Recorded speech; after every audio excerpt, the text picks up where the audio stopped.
अस्सलाम वालेकुम नाज़रीन। आज जो है ना वो हमारा अभी कल वाला टॉपिक ख़त्म नहीं हुआ। आज हमने उसका लास्ट टॉपिक जो है ना वो देखना है कि प्रॉपर्टी के अंदर फ्रॉड जो है ना, फ्रॉड जब सेल परचेज होती है, जब आप प्रॉपर्टी ख़रीदते हैं तो उस वक्त जो फ्रॉड होता है तो उसका और कितनी किस्में हैं और किस किस तरीके से यानी कि फ़्रॉड वो जो है ना आपके साथ किया जा सकता है या बेचने वाला फ्रॉड किस तरीके से कर सकता है। अच्छा, जैसा कि मेरा वो जो पेज है उसका जो टाइटल है वो है legal knowledge and current affairs. तो मैं आज सोच रहा था कि कोई करंट अफेयर पे थोड़ी सी बात हो जाए, तो वो भी बड़ी ज़रूरी है कि जो आजकल मुल्क के हालात चल रहे हैं उनके बारे में थोड़ा सा डिस्कस किया जाए। तो तीन चार चीज़ें इस वक्त साइमल्टेनियसली जो है ना कंटिन्यू हैं, वो चल रही हैं। एक तो जो अपने इमरान खान साहब है, पीटीआई के जो चेयरमैन है इमरान खान, उन्होंने ऐलान किया हुआ है जेल भरो तहरीक का। तो मैं उसके साथ एग्री नहीं करता।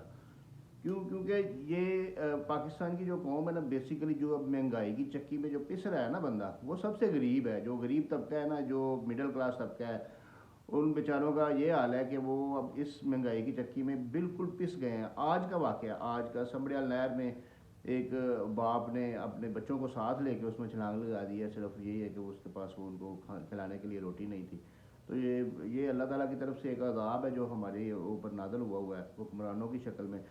तो जो इमरान खान साहब ने जेल भरो तहरीक जो शुरू की है, उसमें आप देखें कि जो भी जेलों में जा रहे हैं, जो भी जेल भर रहे हैं इस वक्त, उनमें कोई मिडिल क्लास ना, कोई जो है ना लोअर क्लास ना, कोई मिडिल क्लास का बंदा है। क्योंकि मिडिल क्लास और लोअर क्लास का मसला ही कुछ और है। उनका मसला रोटी का है। एक बंदा कमाने वाला है और 10-10 बंदे खाने वाले हैं। तो ये खान साहब को कुछ थोड़ा सा इस बारे में देखना चाहिए कि कोई ऐसी तहरीक चलाएं, कोई ऐसा मुनज़्ज़म किस्म का काम करें कि जिससे कोई गरीब आदमी को फ़ायदा पहुँचे। वो गरीब आदमी, ये लोग जो जा रहे हैं अब जेलों में, ये अब शाह महमूद कुरैशी साहब जा रहे हैं, फवाद चौधरी साहब जा रहे हैं, अब इधर से वो सईद बली साहब जा रहे हैं, या जो भी अमीर अमीर जो करोड़ोंपति हैं, जो ऑलरेडी जिनके पास इतना पैसा है कि वो जब चाहे मुल्क में रहें, जब चाहे बाहर जाएं, वो 2-2 साल काम ना करें तो उनके पास पैसे ख़त्म नहीं होते। उनको महंगाई का मसला ही नहीं है। उनको 1000 रुपये लीटर पेट्रोल भी दे तो उनके लिए कोई मसला नहीं है। तो ऐसे लोगों से जेल भर रहे हैं, तो उनसे जेल भरने का क्या फ़ायदा है? वो जेलों में जाके क्या करेंगे? वो तो सिर्फ अपने फेम के लिए, अपना नाम बनाने के लिए कि हमने इस तहरीक में साथ दिया खान साहब का, तो वो उसमें शामिल हो रहे हैं। आप गरीब लोगों को मोटिवेट करें, गरीबों के पास जाएं, उनको उनको देखें कि जो जितने ये जो अमीर लोग हैं इनसे पैसे लेके गरीबों को दें। कोई इस किस्म की तहरीक चलाएं कि जिससे गरीब का चूल्हा जले। तो उस लिहाज से, और वैसे भी ये जो तहरीक है ये पाकिस्तानी कौम के लिए नहीं है, ये और कौमों के लिए होती हैं इस तरह की तहरीकें। पाकिस्तानी कौम, एक बंदा कमाता है, 10 बंदे घर बैठ के खाते हैं। जो 10 बंदे खा रहे हैं उनको तो मसला ही कोई नहीं है। जो एक बंदा कमा रहा है वो बेचारा पिस रहा है, वो सुबह निकलता है, रात के 12 बजे आता है वापस। जॉब्स है नहीं है, अवेलेबल नहीं है, कोई किसी बंदे को काम मिलता नहीं है। तो इस लिहाज से इसको सारे को देखना चाहिए। अब दूसरा दूसरा जो सामने आ रही है चीज़, फसाद रिजवी साहब ने जो अनाउंस किया उसमें जान है, कोई थोड़ा सा थोड़ी सी ताकत है। उनको उनको पता भी है कि उन्होंने जो है ना सड़कों पे आ जाना है, उन्होंने वो सड़कें भी ब्लॉक करनी है, उन्होंने धरना भी देना है, वो फैज़ाबाद भी जाएंगे। उनके साथ जो लोग हैं वो शहादत भी जो है ना वो समझते हैं कि अगर कौमी कॉज के लिए अगर निकला जाए। मैं बेसिकली तहरीक बैग से नहीं हूँ, और ना मैं कोई ऐसा यानी कि किसी को इतना किसी पर्सन को कोई मैं सपोर्ट नहीं करता। मैं पॉलिसीज़ की फेवर करता हूँ, जिसकी भी कोई अच्छी पॉलिसी हो उसको फेवर करता हूँ। तो वो उसमें थोड़ा सा है। लेकिन उन्होंने आज तहरीक का ऐलान किया, आज उन्होंने शटर डाउन, उनकी हड़ताल थी तो कोई शटर डाउन नहीं हुए। ज़बरदस्ती करवाना तो कोई मकसद नहीं बनता। जब तक आप आवाम को मोटिवेट नहीं करें, कायल नहीं करें, तो उस वक्त तक आपको ये तो नहीं करना चाहिए कि ज़बरदस्ती डंडे मार मार के। अब आपने गवर्नमेंट को तंग करना है कि आपने पब्लिक को ही तंग करना है? तो इस लिहाज से भी वो चीज़ ठीक नहीं है। तीसरा जो, लेकिन वो उसमें थोड़ा सा ये है कि वो कर रहे हैं कुछ ना कुछ, चलें जो भी है। लेकिन अब गरीब के लिए आवाज़ उठाना जो है ना, ये भी एक बहुत बड़ी बात है इस दौर में। तो कि गरीबों के लिए अगर आप सड़क पे निकले हैं, अगर आप घर से निकले हैं, अगर आप इसी तरह जैसे कि वो अब जमात अहले हदीस के इब्तिसाम लाई ज़हीर साहब ने भी अनाउंस किया था कि अगर मोहसिन नकवी को वज़ीर आला बनाया गया तो हम भी सड़कों पर निकलेंगे, लेकिन कोई नहीं निकले। तो इसके अलावा और भी यानी कि जो भी अक्सर तो अनाउंसमेंट पे पूरे नहीं उतरते, कोई अनाउंस कर देते हैं, ऐलान कर देते हैं, लेकिन उसके बाद वो चुप कर जाते हैं। वो अपने अपने मफादात भी वाबस्ता होते हैं, ज़ाती मफादात की जंग है ये। पाकिस्तान में ख़ास तौर पे देखा भी यही जाता है कि मेरा मफाद किसके साथ है, फिर वो उसके साथ बंदा हो जाता है। तो जो तीसरी चीज़ जो करंट अफेयर्स में जो आज हुआ है जो वाक़या, वो ये है कि वो जो 9 रुकनी बेंच था जो सुप्रीम कोर्ट का, वो टूट गया है, क्योंकि उसमें वो कोई नोट्स आए हैं 4 मुअज़्ज़ज़ जज साहबान के, कि ये इस तरह, यानी कि उसका जो है ना वो नुक्ता नज़र जो उन सब का था वो ये था कि ये इस तरह सो मोटो लेके इस तरह का बेंच नहीं बनाना चाहिए। बेंच ऐसा होना चाहिए जिस पे पब्लिक को और आवाम को सारे को एतमाद हो। तो उसमें ये है कि वो जो जज साहबान मुअज़्ज़ज़ जज साहबान जो बेंच में मौजूद नहीं थे उनको भी शामिल किया जाए, या ये है कि इनमें से कुछ निकाले जाएँ या कोई इस तरीके से, यानी कि वो सारी अपनी अपनी ओपिनियन है। लेकिन वो बेंच बहरहाल टूट गया और अब उसका जो इलेक्शन का फैसला है वो ये बेंच नहीं करेगा। वो पॉसिबिलिटी है कि 100 मोटो वापस ले लिए जाए, या 100 मोटो चीफ जस्टिस साहब जो है ना वो फुल बेंच बना दें, फुल कोर्ट बेंच बना दें, यानी कि सारे जजेस बैठ जाएं और उसके बाद फिर इसको डिसाइड किया जाए। तो अब ये तो आज के जो है ना आज जो हो रहा है मुल्क में, उसके बारे में मेरा दिल जो है ना वो कुड़ रहा था और दिल कर रहा था कि आपके साथ शेयर करूं, इसलिए मैंने कर दिया। तो हम अपने टॉपिक की तरफ आते हैं। टॉपिक हमारा जो चल रहा था वो ये था कि ज़मीन में जो है ना वो फ्रॉड किस तरह होता है। तो हमने सारे फ्रॉड देखे, तो एक या दो अभी बाकी थे जो मैं चाह रहा था कि आपको ज़रा तफसील से समझा दूं। तो बेहतर होगा कि अगर आप इसको गौर से सुने आगे जो नेक्स्ट मैं बताने जा रहा हूँ। तो और वो उसमें जो है ना वो बहुत ज़्यादा लोग जो है ना वो उसमें फंसे हुए हैं इस तरह के फ्रॉडों में। एक तो ये है कि जिस वक्त कोई बंदा प्लॉट फरोख्त करता है, अब उसने मुश्तरका खाते से प्लॉट फरोख्त किया है, उसके पास एक से ज़्यादा प्लॉट वहाँ पे मौजूद हैं, उसके पास 10 प्लॉट हैं 5 मरले के। अब वो एक प्लॉट फरोख्त करता है, फिर दूसरा करता है, फिर तीसरा करता है, फिर चौथा करता है, फिर 5वां करता है, इस तरीके से वो सारे प्लॉट फरोख्त कर देता है। अब वो करता भी फ़र्द बै लेके है, लेकिन बात वही आ जाती है कि कुछ लोग जो है उसमें से इंतकाल नहीं चढ़वाते अपना। तो वो उसके साथ मिलके, वो पटवारी के साथ मिलके दोबारा नई फ़र्दें लेता है और फिर उन्हीं प्लाटों को दोबारा सेल करना शुरू कर देता है। अब वो मसला ये है कि वो कब्ज़ा कौन सा देता है। अब ये जो पहले तो उसने 10 प्लाट फरोख्त किए हैं ना, उसमें से कुछ प्लाट ऐसे होंगे जिस पे तमीरात हो गई हैं, वो तो काबज़ होकर बैठ गए हैं, उन्होंने अगर इंतकाल नहीं भी चढ़वाया तो कोई प्रॉब्लम नहीं।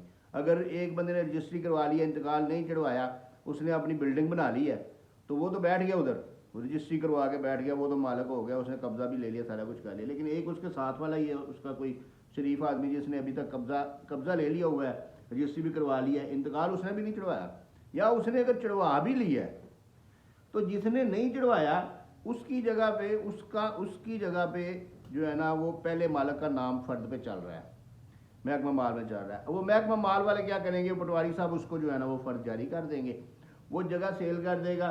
जगह सेल करके वो जिस बेचारे ने इंतकाल भी चढ़वा लिया, सब कुछ कर लिया, कब्ज़ा भी ले लिया, 4 दीवारी भी कर लिया, वो प्लाट दिखा के तो उसको रजिस्ट्री करवा देगा नए बंदे को। ये फ्रॉड इतना ज़्यादा ये इस तरह पंजाब में इतना ज़्यादा चल रहा है कि जो सोसाइटियाँ बना रहे हैं या जो सोसाइटियाँ रजिस्टर्ड नहीं हैं उन सोसाइटियों में, या जो ये हाउसिंग कॉलोनियाँ बना के तो जो बेच रहे हैं, उसमें वो एक प्लाट को 2 3 बंदों को फ़रोख्त कर करके जा रहे हैं। और ये इतना घिनौना फ्रॉड है।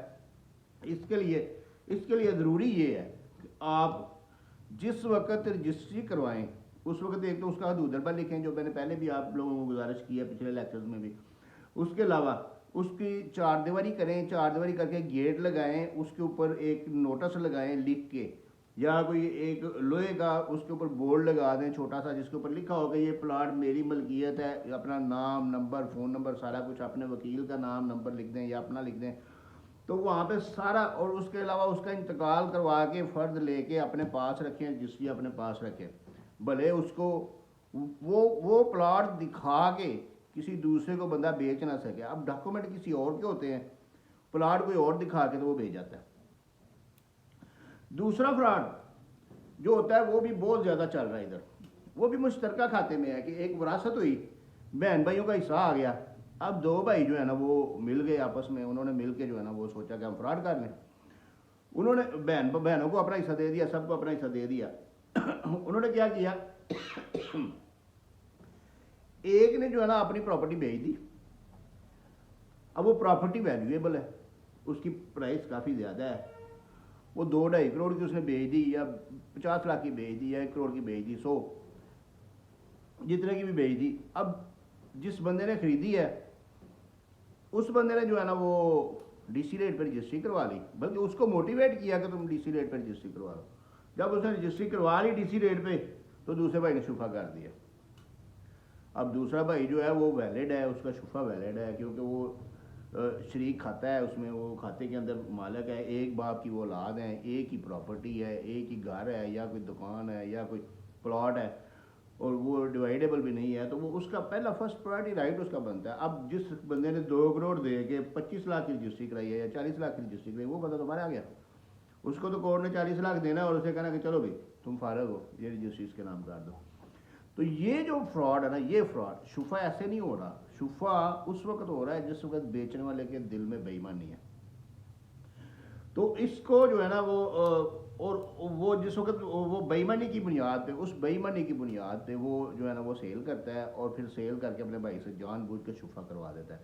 तो ये जो शुफा के ज़्यादा केसेस जो है ना वो इस बुनियाद पे हो रहे हैं। तो इसके लिए आपने क्या करना है, इसको आपने काउंटर करना है। इसके लिए आपने क्या करना है कि या तो रजिस्ट्री मुकम्मल कीमत की करवाएं, जो बुनियादी चीज़ है उसमें अगर आपने 2 करोड़ दे दिया तो 2, 4, 10 लाख 20 लाख ज़्यादा देते हुए कोई फ़र्क नहीं पड़ेगा आपको। आपके पास अगर पैसे हैं, कारोबारी आदमी हैं और आप खुद को सिक्योर करना चाहते हैं, या तो रजिस्ट्री पूरे पैसों की करवाएं, और या फिर ये है कि रजिस्ट्री करवाने से पहले उसके भाई और बहनों को एक लीगल नोटिस जारी करवाएं अपने वकील से कि मैं ये जगह परचेज़ कर रहा हूँ, ये चूँकि आप इसमें मुश्तरका खातेदार हैं, तो अगर किसी को कोई इतराज़ है तो विद इन 15 डेज़ या 20 डेज़ जो है ना वो मुझे आगे इतला दे, या इसका एक अखबार इश्तिहार करवा दें कि मैं ये जगह ख़रीद रहा हूँ।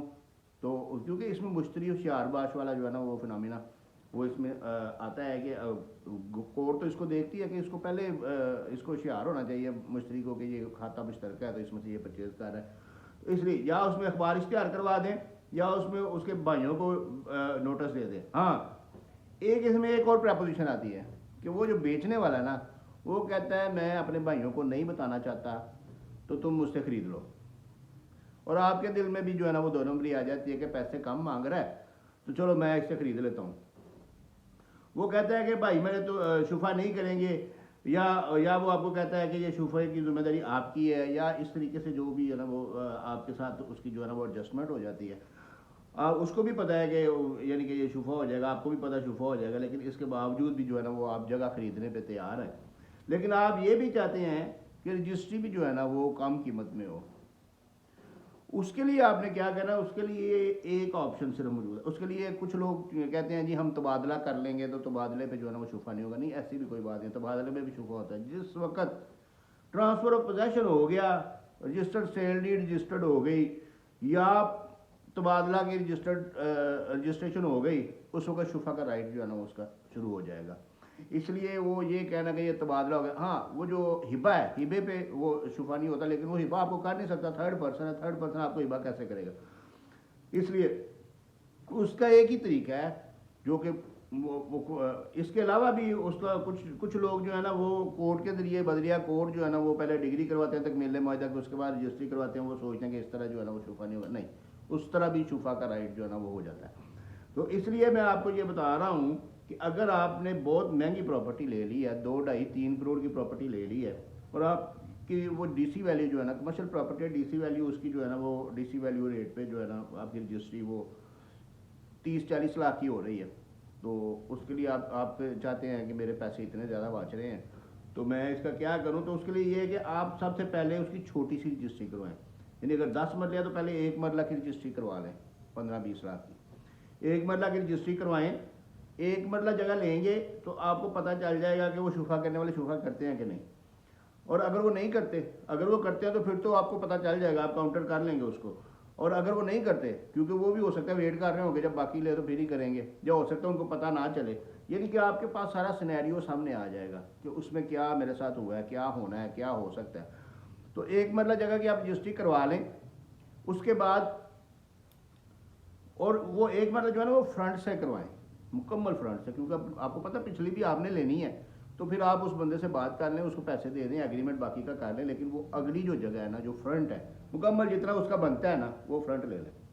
उसकी रजिस्ट्री करवा लें आप। वो उसके फुटे वगैरह फुट्स वगैरह उसके पे मैच करके, उसका उधर पर मैच करके कि उस साइड पे उसके फलाने भाई की, उस साइड पे उसकी फलां बहन की या भाई की, पीछे उसके फलां बहन की भाई की जगह, वो सारा लिख के शुमाल मशरक मगरब और आगे जो है ना वो सामने ये इतनी दुकान है, इसका मैंने फ्रंट ले लिया इतना, वो फ्रंट की रजिस्ट्री करवा लें आप एक मरले की।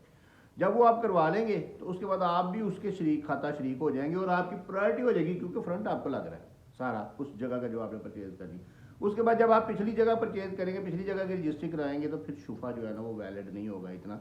अगर कोई करता भी है तो वो उसके लिए उसको पापड़ बेलने पड़ेंगे और वो उसका जो है ना सिरे नहीं चढ़ेगा। तो ये तरीका है जो मैंने आपको समझाना था। मैं आपको बताना था कि अगर आपने शुफा से बचना है या इस किस्म के फ्रॉडों से बचना है तो आपने क्या करना है। और अगर शुफा से बचना है तो फिर आपने उसकी पहले छोटी रजिस्ट्री करवा लेनी है और बाद में बड़ी रजिस्ट्री करवा लेनी है।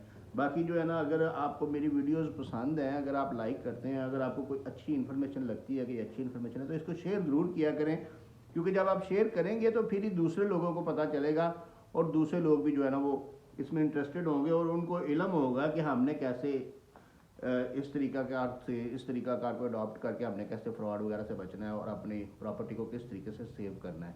तो अगर आप भी किसी को शेयर करेंगे तो वो सदका जारिया मज़ीद होगा। अल्लाह ताला आपको खुश रखे और मुझे और आपको चीज़ें बताने की तौफीक अता फरमाए।